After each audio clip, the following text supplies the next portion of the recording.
ہوا یوں کہ 1995 میں امریکہ میں ایک بندے نے بینک لوٹا، اور وہ کیسے لوٹا؟ اس نے اپنے منہ کے اوپر لیمو کا جوس مل کے وہ بینک میں چلا گیا، وہاں پہ جا کے اس نے بینک لوٹا، اور کیمرہ کی طرف دیکھ کے وہ اسمائل بھی کیا، اور شام کو وہ پکڑا گیا، پولیس والوں نے پکڑ لیا۔ اب اس کے مائنڈ میں یہ تھا کہ جب لیمن کا جوس اپنے منہ پہ مل لے گا تو وہ اس کا چہرہ نظر نہیں آئے گا، کیونکہ لیمن کا جوس اکثر استعمال ہوتا ہے انویزیبل انک کے لیے، جو نظر نہیں آتی سیاہی اس کے لیے۔ تو اسے لگا کیونکہ لیمن انک نظر نہیں آتی تو ہو سکتا ہے وہ لیمن کا جوس اگر اپنے منہ پہ ملے گا تو اس کا منہ بھی کیمرہ میں نظر نہیں آئے گا۔ بعد میں جب اس کی تفتیش کی گئی تو پتا چلا کہ یہ بندہ کوئی مینٹلی ریٹارڈیڈ نہیں ہے، اس کا دماغ ٹھیک ہے، کام کرتا ہے، ویسے ادروائز نارمل بندہ ہے یہ۔ اس بات پہ ڈننگ اینڈ کروگر، یہ دو سائنٹسٹ تھے، انہوں نے سوچا کہ ہم اس پہ مزید ایکسپیریمنٹ کرتے ہیں اور دیکھتے ہیں کہ اس میں سچائی کیا ہے۔ انہوں نے کچھ اسٹوڈنٹس کو لیا، ان میں کچھ ایوریج اسٹوڈنٹس تھے اور کچھ انٹیلیجنٹ اسٹوڈنٹس تھے، ان کے گروپس بنائے، ایک ایوریج اسٹوڈنٹس کا، ایک انٹیلیجنٹ اسٹوڈنٹس کا، ان کو کچھ کام کرنے کو دیے، کچھ کوسچنز حل کرنے کو دیے۔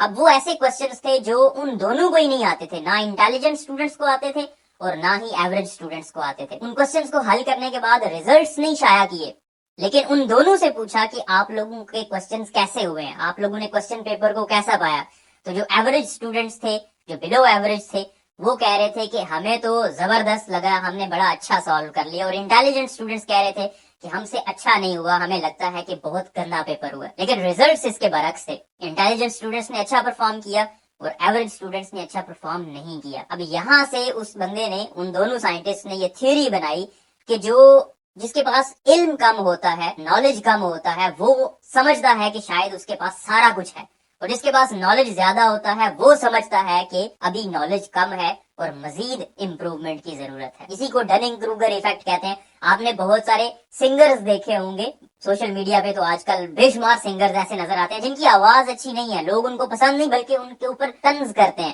لیکن انہیں لگتا ہے کہ شاید ان کی آواز بہت اچھی ہے۔ یہ بھی ڈننگ کروگر ایفیکٹ کا حصہ ہے۔ انہیں یہی لگتا ہے کہ وہ محنت کر رہے ہیں، ان کی آواز پوری دنیا میں ریکگنائز کی جا رہی ہے، اور ان لوگوں سے دوسرے لوگوں کو بھی میوزک سیکھنا چاہیے، لیکن اصل میں لوگ ان پہ مذاق کر رہے ہوتے ہیں، طنز کر رہے ہوتے ہیں، جو کہ انہیں سمجھ نہیں آ رہی ہوتی۔